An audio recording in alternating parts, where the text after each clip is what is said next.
మరి వాళ్ళ కొత్తగూడెం జిల్లాలో అదేవిధంగా రాష్ట్ర వ్యాప్తంగా ఎందుకు విస్తృతపరుస్తూ ఉన్నాం జాగృతిని?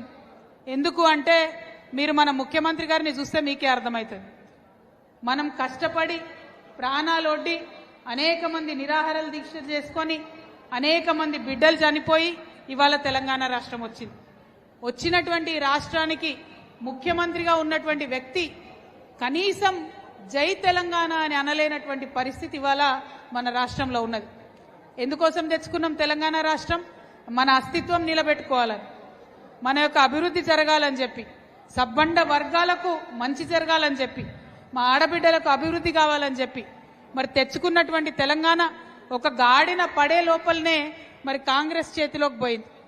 కాంగ్రెస్ లోకి పోతే మరి ఇప్పుడున్నటువంటి ముఖ్యమంత్రి ఇప్పటి వరకు 18 నెలలైంది ముఖ్యమంత్రి అయ్యి, ఆయన ఒక్కటంటే ఒక్కసారి కూడా జై తెలంగాణ అనలే.